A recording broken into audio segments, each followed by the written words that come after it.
तो जो चैप्टर अभी हम लोग शुरू करेंगे वो चैप्टर हमारा है रियल नंबर का। अगर हम लोग बात करें तो इसमें हमारे जो पहला चैप्टर हमारा रियल नंबर्स का है, और इसके अलावा भी कई सब चैप्टर हमको लोग करने हैं। जैसे इसके बाद हम लोग जो दूसरा चैप्टर शुरू करेंगे वो होगा हमारा पॉलिनोमियल, ठीक है। और मैक्सिमम जो चैप्टर हैं इसके वो पिछले जो हमने पिछले साल 9th में जो किया था उसी के अकॉर्डिंग है, ठीक है। बस उसका थोड़ा सा एक्सटेंडेड वर्जन यहाँ पर हमको ज़्यादातर देखने को मिलेगा। तो सबसे पहले अगर हम बात करें रियल नंबर पे चलने से पहले, हम लोगों ने जब लास्ट क्लास 9th की मैथमेटिक्स में देखा था, कौन सा चैप्टर किया था? नंबर सिस्टम किया था। क्या किया था? नंबर सिस्टम का चैप्टर। तो उसमें हम लोगों ने कुछ नंबर्स को आइडेंटिफाई किया था कि कुछ टाइप्स ऑफ नंबर्स हमने देखे थे कि कौन कौन से टाइप्स ऑफ नंबर होते हैं। जैसे अगर हम बात करते हैं नेचुरल नंबर्स की, तो नेचुरल नंबर्स जितने भी 1 2 3 4 इनसे लेके इन्फिनिटी तक, कोई बिल्कुल एंड तक जितने भी नंबर्स होते हैं उनको हम नेचुरल नंबर्स बोलते हैं, जिसका रिप्रेजेंटेशन n से किया जाता है। अगर कोई कहे कि क्या ज़ीरो कोई नेचुरल नंबर है, तो इसका जवाब होगा नहीं, ज़ीरो नेचुरल नंबर नहीं है। और हमारा फर्स्ट नेचुरल नंबर जो है वो है 1, और लास्ट नेचुरल नंबर हमारे पास कोई नहीं है, हम बता ही नहीं सकते क्योंकि इन्फिनिटी तक जा रहा है।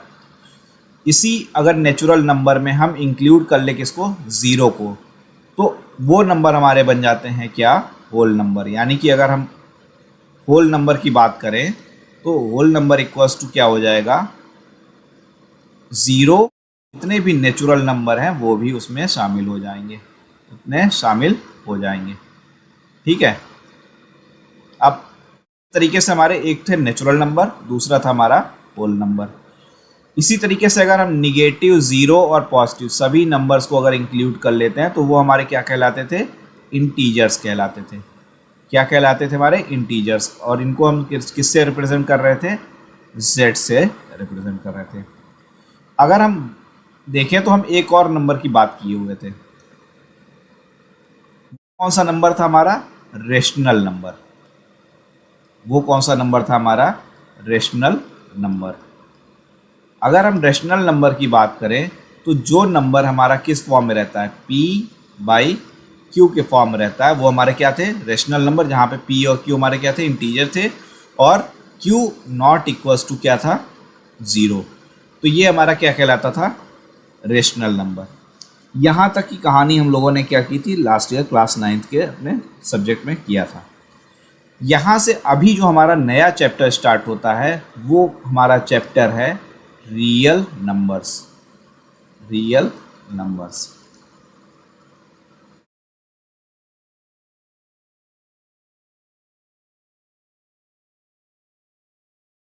रियल नंबर्स हम लोग यहाँ पे नया चैप्टर अपना शुरू करेंगे। इस चैप्टर को शुरू करने से पहले कुछ बेसिक सी छोटी छोटी सी डेफिनेशंस होती हैं जिसको हमको पता होना चाहिए कि वो क्या होती हैं।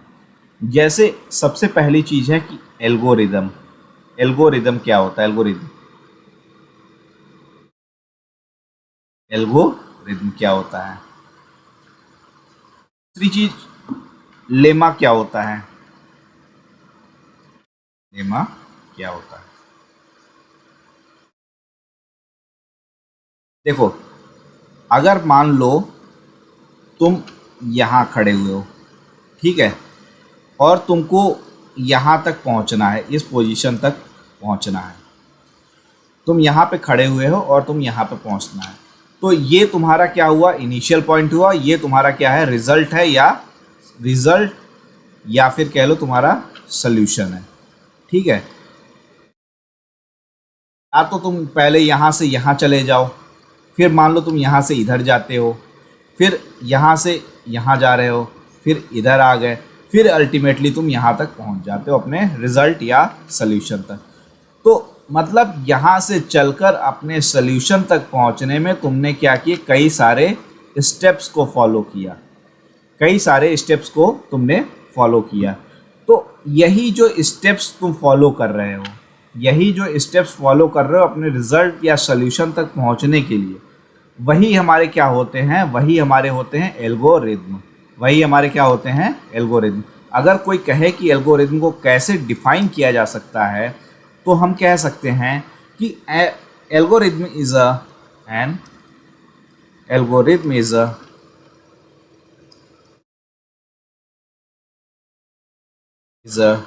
series of is a series of well defined steps which gives which gives a a procedure for which gives a procedure for solving a type of problem। ठीक है, मतलब हमने जो ये स्टेप्स फॉलो किए, ये हमारा ये हमारा अगर प्रॉब्लम था तो इस प्रॉब्लम के सल्यूशन तक पहुंचने के लिए हमने जो ये स्टेप्स फॉलो की, ये हमारे क्या है, वेल डिफाइंड प्रोसीजर्स है। ठीक है, तो इस तरीके से ये जो वेल डिफाइंड स्टेप्स प्रोसीजर्स होते हैं, यही हमारे क्या कहलाते हैं, ये हमारे कहलाते हैं एल्गोरिदम। ये हमने क्या डिफाइन कर लिया, एल्गोरिदम डिफाइन कर लिया। और दूसरा हम क्या कहते हैं, लेमा को डिफाइन कर लेते हैं। हम क्या डिफाइन करते हैं, लेमा को डिफाइन करते हैं। लेमा क्या होता है, अ लेमा इज अ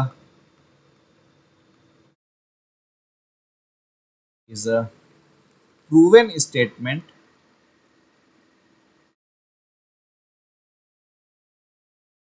और proving another statement, proving an other statement।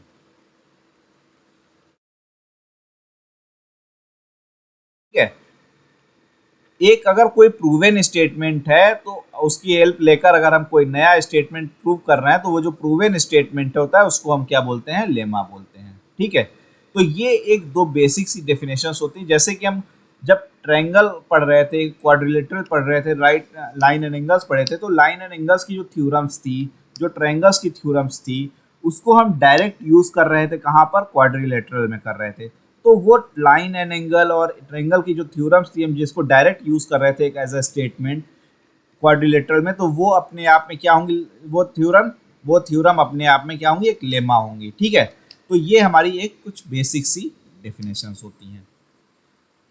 अब थोड़ा सा अगर हम आगे बढ़ते हैं, तो बचपन से तुम डिवीजन पढ़ते आ रहे हो।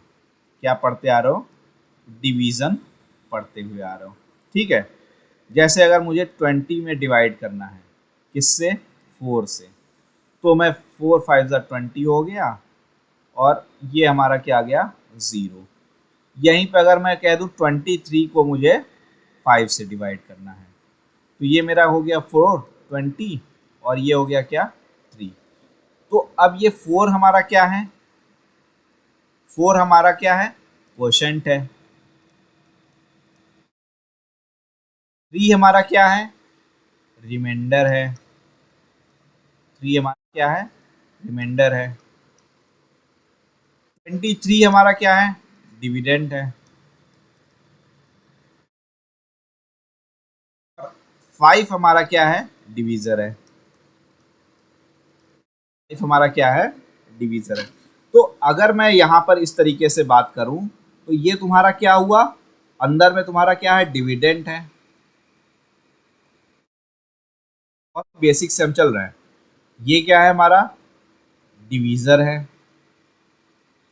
यहाँ पे जो आएगा वो क्या होगा, हमारा क्वोशंट होगा। और यहाँ पर हमारा जो इन दोनों का मल्टीप्लाई करके जो भी आएगा वो यहाँ पर रहा, और यहाँ पे हमारा क्या आएगा, रिमाइंडर होगा। ये होगा, क्लियर सी बात है। ठीक है, तो अगर हम यहाँ पर इसको देखें, तो divisor into quotient plus remainder अगर हम करते हैं, तो इक्वल्स टू ये क्या होगा, इक्वल्स टू ये डिविडेंड के बराबर होगा। बचपन से पढ़ते आ रहे हैं, जब से हम लोगों ने मैथ पढ़ना शुरू किया है। ठीक है। अगर यहीं पर जैसे अगर मैं बोलूं कि मान लो हमारा ए क्या है, एक ए क्या है हमारा, डिविडेंड है, क्या है, डिवीजर है, क्या है हमारा, रिमाइंडर है, ठीक है। और क्यू क्या है हमारा, क्वोशेंट है। तो हम इसको किस तरीके से लिख सकते हैं, यहाँ पे अंदर में हमारा ए गया, ये क्या हुआ, बी आया, यहाँ पर हमारा क्यू गया, और फाइनली हमारा यहाँ पर ये आर आया। और आर कितना हो सकता है, आर हमारा जीरो से लेकर इक्वल लेकर लेस देन बी के बराबर होगा, ठीक है। और जो हमने अभी देखा, quotient into divisor plus remainder, quotient यहाँ पर क्या है, क्यू, और डिवीजर क्या है, बी, तो B into Q plus R. अगर मैं इसकी बात करता हूं तो ये किसके बराबर है, डिविडेंड के बराबर में है। यानी कि ए इक्वल्स टू क्या हुआ, बी क्यू प्लस आर। यहाँ पर हमारा आर क्या है, जीरो से लेकर बी से छोटे तक। यही जो हमारा इक्वेशन निकल के आता है, इसी को हम लोग यूक्लिड्स डिवीजन लेमा के नाम से जानते हैं। इसी को हम यूक्लिड्स डिवीजन लेमा के नाम से जानते हैं। जो हम बचपन से आज तक डिवीजन करते आ रहे थे, वही हमारा क्या हो रहा था, वो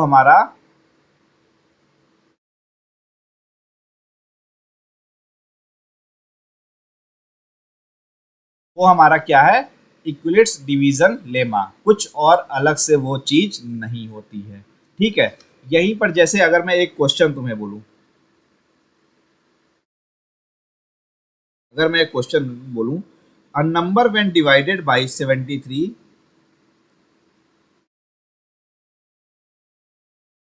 number when divided by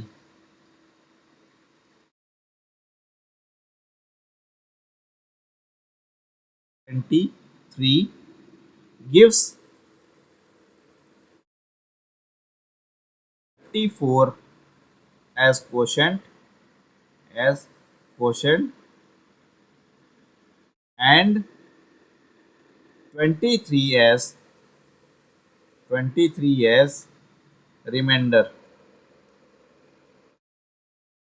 23 as remainder, then then find the number, then find the number, ठीक है। तो अगर हम इस क्वेश्चन की बात करें तो सिंपल सा बात है, इक्विलिट्स डिवीजन फॉर्मूला के हिसाब से, इक्विलिट्स डिवीजन लेमा के हिसाब से हमने अभी क्या देखा, डिविडेंड इक्वल्स टू क्या है, divisor into quotient plus remainder, remainder. तो अगर हम डिवीजर की बात करें तो हमारा डिवीजर क्या है, यहाँ पर डिवाइडेड बाई जिससे होता है वही डिवीजर होता है, तो ये क्या हो गया, 73। क्वोशेंट हमारा कितना दिया हुआ है, 34, और रिमाइंडर क्या आएगा हमारा, 23 एस रिमाइंडर है। फाइंड दी नंबर, यानी कि यही जो डिविडेंड आएगा वही हमारा क्या होगा, नंबर होगा। इसको सॉल्व करो, देखो कितना आता है।